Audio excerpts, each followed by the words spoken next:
자, 5월 30일 내용 시작할게요.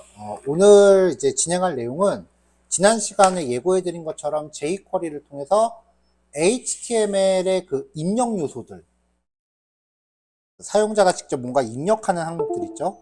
걔네들을 제어하는 과정에 대해서 얘기를 해드릴 거예요. 폼 태그 안에 인풋 태그나 셀렉트 태그 같은 요소들이 들어있잖아요?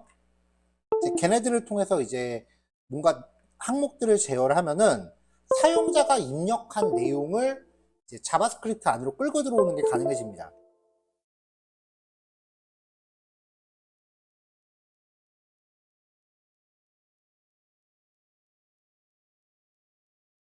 잠시만요.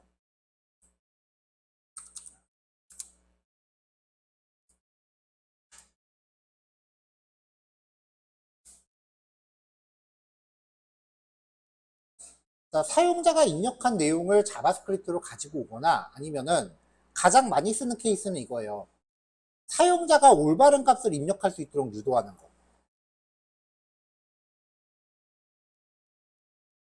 사용자가 뭐 이메일 같은 거를 잘못 입력했다라던가 이제 그런 것들을 이제 유도할 수 있도록 하는 게 자바스크립트의 역할이거든요. 근데 사실 입력값을 직접적으로 핸들링 한다라고 하는 거는 이제 입력한 값을 보통은 백엔드로 이제 전송을 시켜서 백엔드로 하여금 저장, 수정, 삭제, 그 다음에 조회 이런 것들을 처리하도록 이제 유도하는 거기 때문에 입력값을 제어하는 거는 사실 이제 퍼블리싱 쪽이랑 프론트엔드 개발을 엄격하게 나눈다라고 하면 아무래도 좀 프론트엔드 개발 쪽에 좀 더 가까운 부분이기는 해요.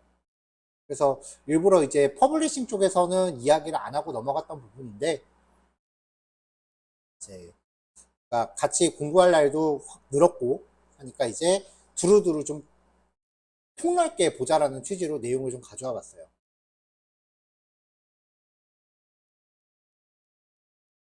자, 입력 요소입니다. 가장 대표적인 거는 인풋 태그예요. 오늘 제가 예제 파일들을 총 8개를 드렸는데 오늘 시간 안에 이 8개 예제를 다 진행하지는 않을 거고요. 오늘 일단 4개 정도 진행을 하고 이제 다음 시간에 나머지 4개 정도를 마저 볼 거예요. 파일은 미리 다 배포해 드렸어요. 자, 여기에 들어가는 게 이제 인풋 태그에 부여된 선택자, CSS 선택자를 명시해서 jQuery 객체로 가져오고요. HTML에서 입력값의 내용을 설정할 때 value라는 속성을 써요. 이 value 속성에 앞에 3글자를 뽑아서 bar라는 함수입니다. 이 bar 함수를 쓴 다음에 여기에 내가 뭔가 내용을 지정하면 인풋 태그에 강제로 내용을 세팅해 줄 수 있어요.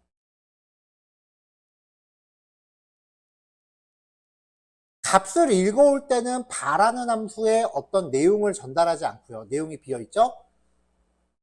리턴 값을 받으세요. 그러면 키보드로 뭔가 입력하거나 아니면은 사용자가 선택한 드롭다운 이렇게 생긴 거 있죠? 이렇게 생긴 거. 여기에 선택한 항목의 값을 가져올 수 있습니다. 근데 이제 드롭다운 같은 경우는 이 바 함수를 쓰면은 선택한 옵션 태그의 밸류 속성을 가져와요. 이걸 가져오는 게 아니에요. 이걸 가져옵니다. 근데 이제 옵션 태그에 아무것도 값이 밸류 속성 자체가 명시되어 있지 않을 때는 보통 드롭다운에서 첫 번째 항목을 선택한 걸로 안 치잖아요. 근데 밸류 속성 자체가 없으면 이 안에 있는 텍스트를 이 바 함수가 가져와 버려요. 그러면 선택되지 않았다라고 간주하기가 좀 애매합니다. 값이 생겨버리니까요. 그래서 첫 번째 항목 같은 경우에는 밸류 속성에 빈 문자를 지정하면은 바 함수로 이걸 가져오거든요. 그렇기 때문에 이제 선택 항목에 아무리 선택을 안 하는 거라 하더라도 밸류 값을 부여하셔야 돼요. 라디오 버튼 같은 경우는 이제 라디오 버튼은 이제 똑같은 애들이 여러 개가 있잖아요. 그 중에서 사용자가 선택한 항목 한 가지를 지정하는 CSS 선택자는 체키드라고 하는 가상 클래스를 적용을 해요. 이렇게 해서 바함수를 처리하면은 선택한 항목에 있는, 자, 이것도 인풋 타입 라디오죠. 그 다음에 value라고 하는 속성에 들어있는 값을 가져와요. 이 value 속성 값을 가져오는 거지 화면에 표시되는 값을 가져오는 게 아니에요. 체크박스 같은 경우는 가상 클래스를 통해서 가져온 대상이 컬렉션, 약간 배열 비슷한 상태예요. 그래서 얘를 반복문으로 처리하셔야 돼요. 이 컬렉션의 요소는 선택된 체크박스들에 대한 HTML 태그가 되기 때문에 그 태그를 다시 jQuery 객체로 바꿔서 써야 됩니다. 그리고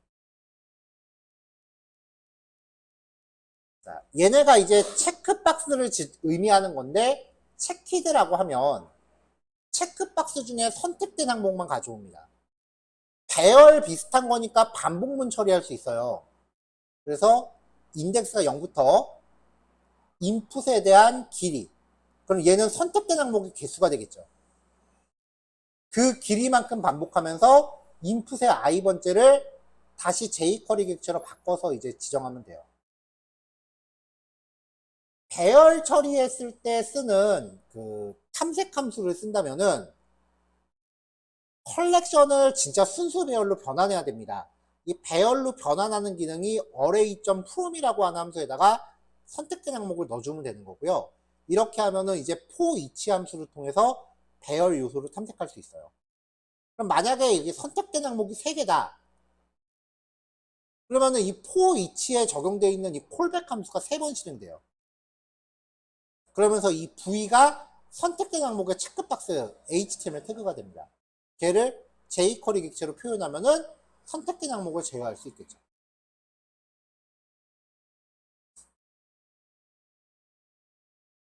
자, 보통 이제 인풋 태그 같은 경우는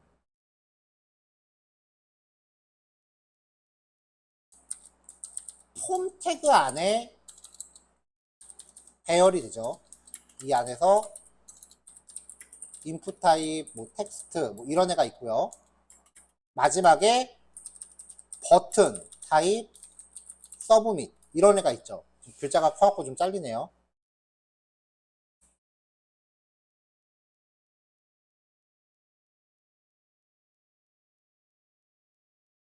자, 그러면 이제 이 보통 이 서브밋 버튼이 저장 역할을 하게 되는데 자바스크립트로 이벤트 처리할 때 이제 제일 많이 실수하시는 게 이 서브밋 버튼에다 클릭 이벤트 거는 거예요.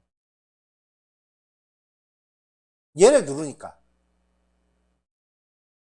근데 이 서브밋이라는 버튼의 역할은 폼 태그 안에 입력된 모든 내용을 취합해서 백엔드한테 전송하는 기능을 해요. 그렇기 때문에 이 서브밋 버튼에 대한 이벤트는 얘한테 클릭 이벤트를 주는 게 아니고요. 이 폼 태그 자체에다가 서브밋이라는 이벤트를 줘야 됩니다. 자, 그 내용을 여기 텍스트로 적어놨는데요. 자, 서브밋 버튼이 클릭되면 폼 태그 내 모든 항목에 입력된 내용을 백엔드 페이지로 전송을 해요. 즉, 서브밋 버튼의 이벤트는 버튼 자체 이벤트가 아니라 폼 태그에 대한 이벤트예요. 폼 태그는 기본적으로 모든 입력 내용을 백엔드 페이지에 전송하려고 합니다. 자, HTML 태그 설명할 때 이 속성 얘기 안 했어요. 안 한 건 아니고 아마 기억이 안 날 거예요, 거의. 폼 태그에 액션이라고 하는 속성이 있어요. 그리고 메소드라고 하는 속성이 있는데 HTML 페이지 작업하면서 얘가 1도 쓸 일이 없을 거예요.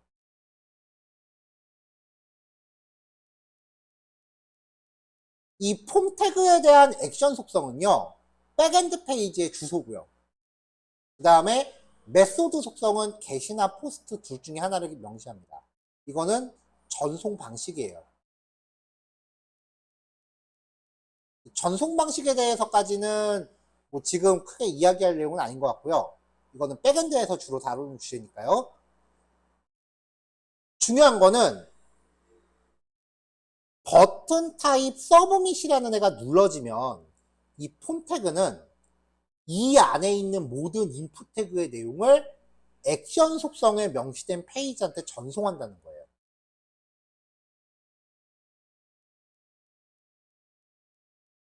그래서 이 폼 태그가 보통 프론트엔드 개발하고 백엔드 개발 간의 인수인계 지점이에요.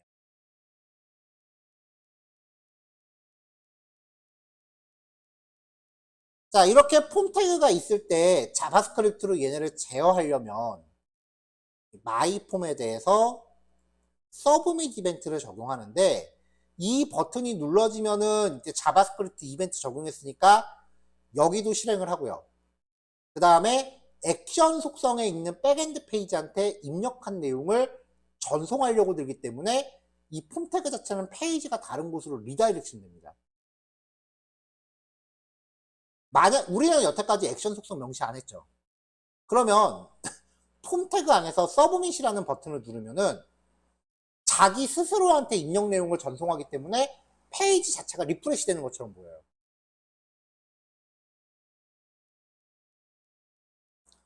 그렇게 되면은 자바스크립트가 동작을 할 기회를 잃어버려요. 페이지가 새로 고침되는 거랑 마찬가지가 되기 때문에. 그래서 A 태그에 이벤트 클릭할 때랑 마찬가지로 폼 태그에 서브밋 걸 때는 2.prevent default라는 함수를 무조건 걸어서 얘가 원래 해야 되는 동작, 액션에 대한 페이지 이동을 못하게 막아버립니다. 자바스크립트가 정상적으로 동작하기 위해서는 서브밋 이벤트 첫 행에서 2.prevent default를 호출해서 폼 태그가 원래 수행해야 되는 동작, 입력값 전송을 수행하지 못하도록 차단해야 돼요. 왜냐하면 입력값 전송이 페이지 이동을 가져오기 때문에 여기에 머물러 있지 않고 다른 데로 가버린다는 거예요.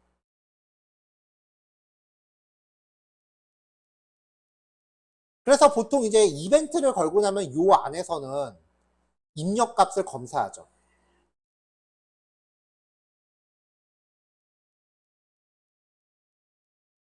검사를 모두 통과하고 나면은 백엔드 페이지한테 데이터를 전송해야 되는데, 그때는 이벤트가 발생한 폼 스스로한테 일단 서브밋 이벤트 걸었던 거 오프시키고, 그 다음에 서브밋 함수를 호출합니다. 강제로 전송을 시키는 거예요.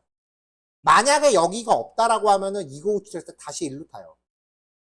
그럼 또 일로 와서 다시 일로 타고 무한 루프처럼 빠져버리니까 서브밋 이벤트를 오프시켜서 전송시키면 얘를 안 하고 액션 속성으로 이동한다는 거죠.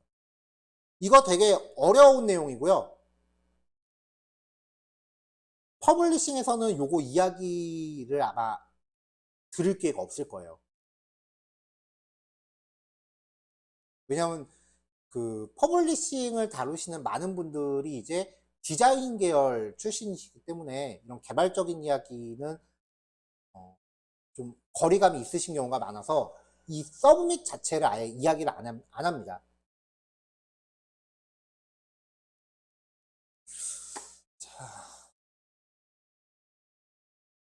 자, 일단은 여기까지 해서 예제 코드 한번 볼게요.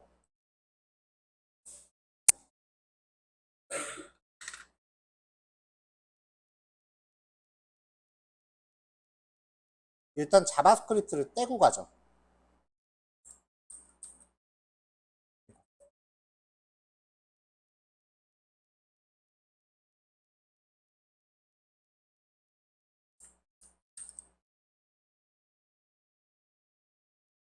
폼을 하나 지정을 했어요. 우리가 입력 요소 설정할 때 이런 식으로 많이 코딩하죠. 폼 태그 놓고 인풋 타입 텍스트 유저네임, 인풋 타입 패스워드 한 다음에 저장을 위해서 서브밋 버튼을 놓습니다. 여기에다가 뭔가 내용을 입력하고 비밀번호를 이렇게 입력한단 말이에요. 폼 태그에 지금 아무런 다른 습성이 없죠. 그러면 여기서 서브밋 버튼을 누르면은 페이지가 리프레시 된 것처럼 보이면서 입력값이 다 날아갈 거예요. 왜냐면 리프레시 되니까. 그럼 이게 새로 고침이 된 게 아니라 실제로는 뭐냐? URL을 복사하면요.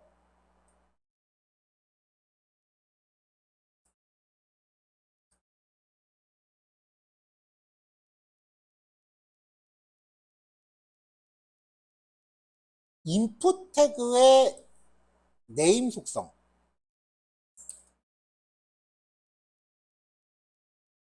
이 인풋 태그의 네임 속성하고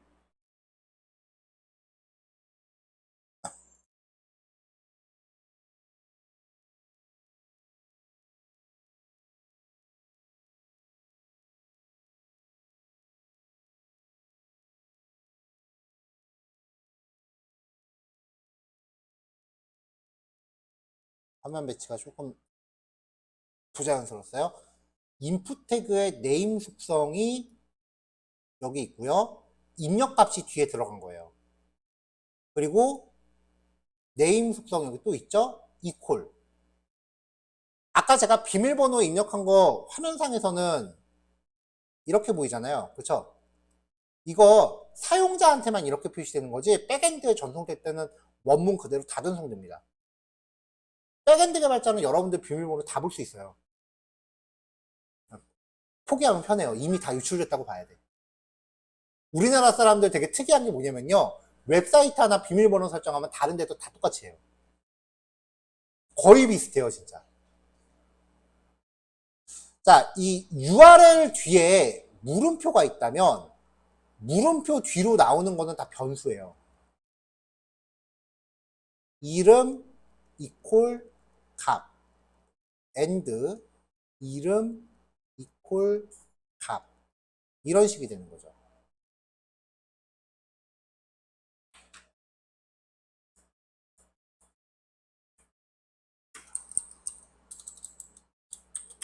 액션 속성이 입력값을 전송받을 백엔드 페이지 주소라고 그랬죠. 자, 이렇게 해놓으면 자, 제가 지금 네이버 주소를 임의로 걸었어요.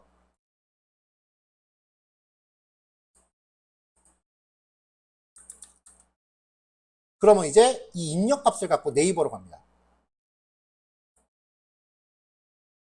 대신에 네이버가 그 입력값을 받는지 안 받는지는 다음 문제예요. 네이버는 우리가 보낸 이 값이 필요 없으니까 버릴 거예요. 하지만 여기 보시면 이렇게 액션 속성에 명시된 페이지로 넘어간 거 확인할 수 있죠. 자, 네이버에서 검색을 해보면 주소를 이렇게 확인했을 때 자, 페이지 물음표 전까지가 실제 주소예요. search.naver.com이라고 하는 게 그 검색 페이지의 주소고요. 여기 보면 굉장히 많은 변수들이 전달되고 있는데 다른 거는 확실하지 않은데 여기 쿼리라고 하는 게 URL 표시창에 보면은 쿼리 이퀄 j 쿼리 이렇게 들어가 있어요. 이게 제가 입력한 검색어가 되겠죠. 이 주소에 입력되는 이 변수 이름은 인풋 태그의 네임 속성이었습니다. 제가 지금 사용자 이름 부분의 네임 속성 쿼리로 바꿨어요. 액션 속성도 네이버로 바꿨고요. 자, 새로 고침하고 여기다가 헬로 월드라고 검색하면 지금 이 사용자 이름이라는 부분이 네임 속성이 쿼리잖아요. 그럼 여기에 있는 입력값을 들고 네이버로 간다고요. 네이버는 그거 받아요. 이게 폼 태그의 쓰임새예요. 입력한 값을 액션 속성에 명시된 백엔드 페이지한테 전달하는 거고요. 이걸 전달하기 전에 입력이 과연 제대로 적합 내가 이 값들을 백엔드한테 그대로 보내도 되는가를 검사하는 게 자바스크립트가 해야 되는 루틴 중에 하나예요. 자, 코드 원래대로 돌리고 있습니다.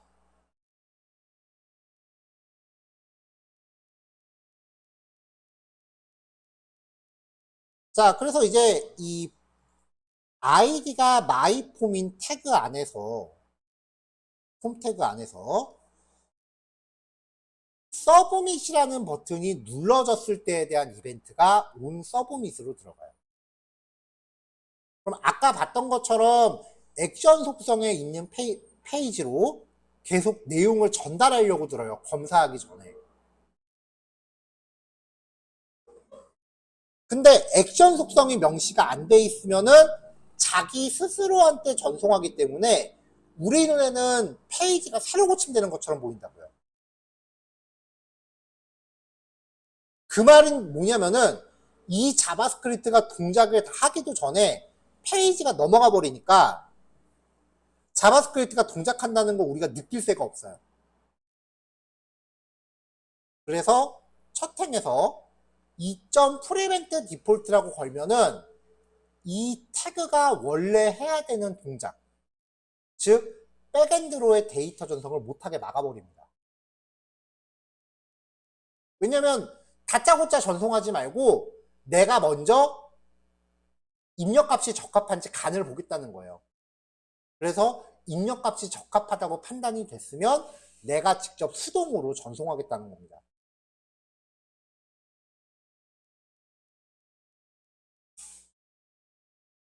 인풋 태그의 네임 속성은 백엔드가 전달받는 변수 이름이 됩니다. 얘네는 자바스크립트랑 CSS에서는 거의 안 쓰는 값이죠. 하지만 id 값은 자바스크립트에서 굉장히 열심히 쓰죠. 그러니까 얘는 백엔드용이고 얘는 자바스크립트용이에요. 용도가 이렇게 구별이 되니까 CSS에서는 클래스 속성을 주로 쓰세요라고 말씀을 드리는 거예요. 그래야 용도가 딱딱 구별되죠.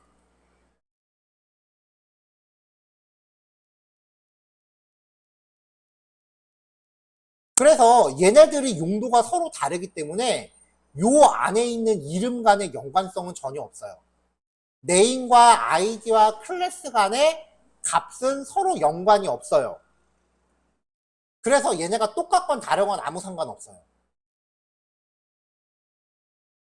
보통은 귀찮으니까 똑같이 다 맞춥니다.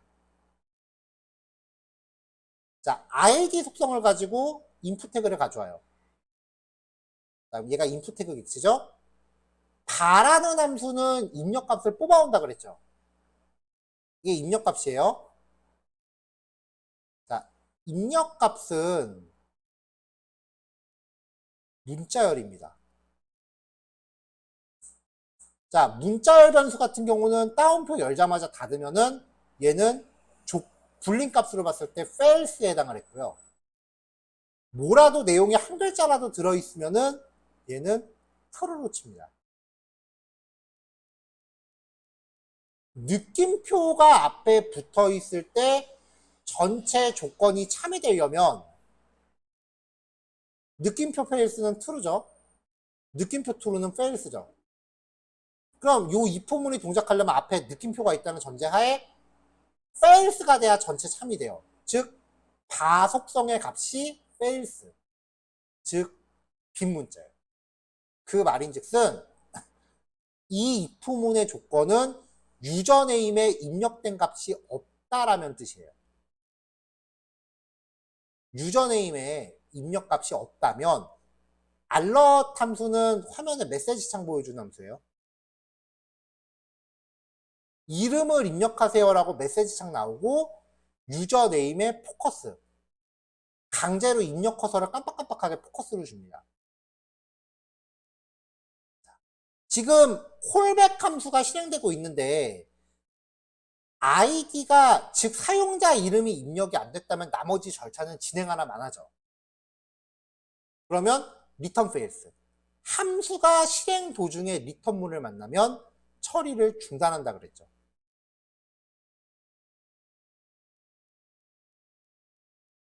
자, 유저 패스도 마찬가지로 입력값의 여부를 검사합니다.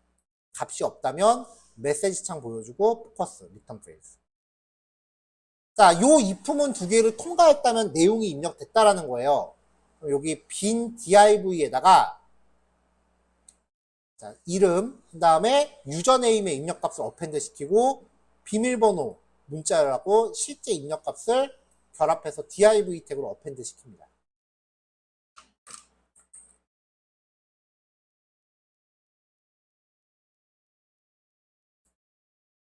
자, 그럼 이제 이름을 입력하세요. 확인 누르면 포커스 함수가 있기 때문에 여기 입력 커서가 들어갈 거예요.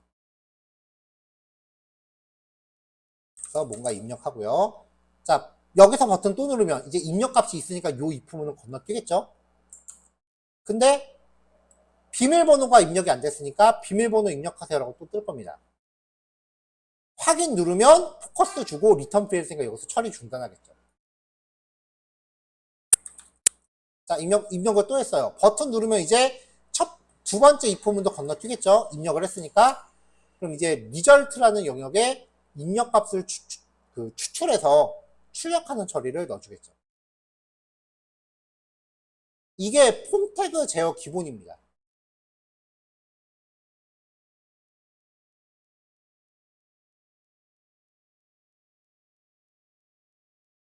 자, 드롭다운을 구성할 때는 셀렉트 태그 안에 옵션 태그들이 들어가고요. 자바스크립트는 이 옵션 태그의 밸류 속성 값을 취득할 수 있습니다. 자, 선택하고서 여기서 또 서브밋 버튼 눌렀을 때 마이 폼에 대해서 온 서브밋 이벤트 걸고요. 전송 못하게 막아놓고 id 값으로 샵 서브젝트를 가져와요. 다속성을 취하면은 밸류 값을 가져온다고요. 선택된 항목에. 근데 첫 번째 항목이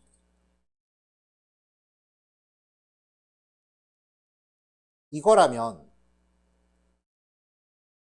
subject.bar라고 가져온 내용이 fails로 취득이 될 거고 느낌표 붙어 있으니까 not fails 조건 참.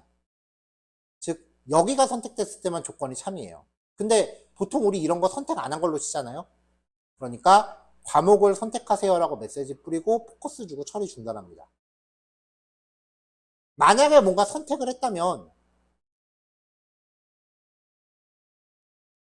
샵 서브젝트 얘죠. 아이디가 그 안에 있는 옵션 이거 4개죠. 그 중에 셀렉티드 선택된 거. 선택된 항목의 인덱스 함수 jQuery 인덱스 함수는요. 부모 안에서 자기가 몇 번째 거인지를 가져온다 그랬어요. 0, 1, 2, 3이었죠. 그러니까 만약에 CSS를 선택했다면 요 전체 안에서 자기의 위치, 즉 2를 반환하게 될 거예요. 선택된 항목의 내용은 다음 소출하면 밸류 값 그대로 가져오고 그래서 선택된 과목의 인덱스 2까지 해서 사용자가 무엇을 선택했는지 감지할 수 있도록 구성을 했습니다. 자, 그냥 누르면 과목을 선택하세요라고 나오는데 그래서 이제 선택된 항목을 알아낼 수 있다는 거죠.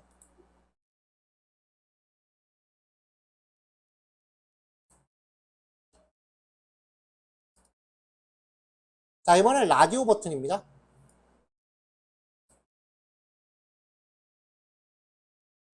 마찬가지로 폼 태그가 있고요. 이 아이디가 마이폼인 요소 안에서 서브밋이 눌러졌을 때 인풋 태그 중에 네임 속성이 서브밋인 요소 아니면은 요거 빼고 그냥 클래스 속성으로 가져와도 돼요. 공통적으로 클래스는 푸 이렇게 줬다면 여기 점푸 이런 식으로 클래스로 가셔도 돼요. 어쨌건 이 선택자는 이 라디오 버튼 3개를 다 동시에 가리켜야 되고요. 그 중에서 체크된 항목만 이 3개 중에 선택된 항목 하나만 자, 그 항목에 밸류가 없다면 선택된 항목이 없습니다라고 출력하면 됩니다. 그렇지 않다면 선택된 항목의 값을 가져옵니다.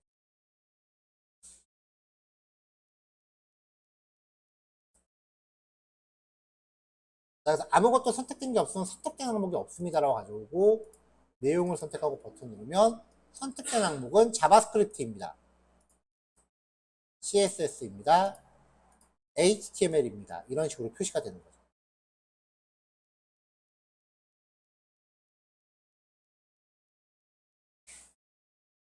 자, 마지막으로 체크박스인데요. 체크박스의 특징은 다중 선택이 가능하다는 거예요. 여러 개 선택이 되잖아요. 그래서 클래스 속성으로 처리했어요. 이번엔 점 합의에서 체키드 선택된 항목들을 가져옵니다. 체크박스는 가져오면은 배열이에요. 그래서 가져온 항목의 랭스가 0이라면 선택된 게 하나도 없다는 거죠. 그때는 선택된 항목이 없습니다라고 처리해주고요.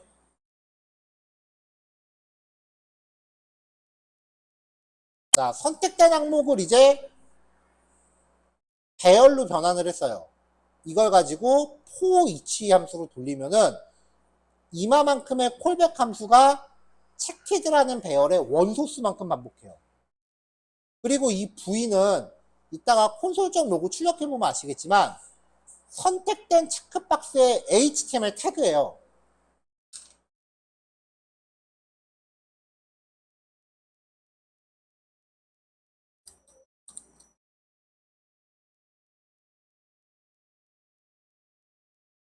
그냥 누르면 선택된 항목이 없습니다라고 나올 텐데 축구랑 야구를 선택하면은 출력되는 게 선택된 항목의 HTML 태그예요. 이렇게.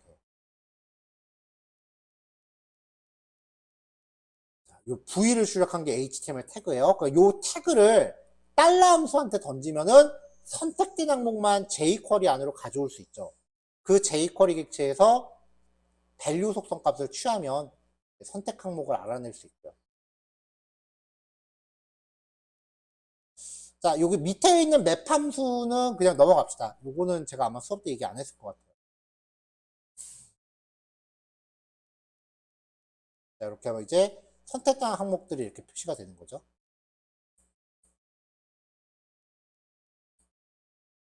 자, 이렇게 해서 선택 항목을 제어하는 것까지입니다.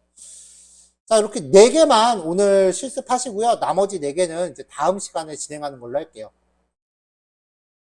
자, 요거까지 실습해서 일단 결과 확인하시고, 그 다음에 이후 시간은 또 각자 그 본인 작품들 작업 진행하시면 됩니다. 네, 오늘 여기까지 설명할게요.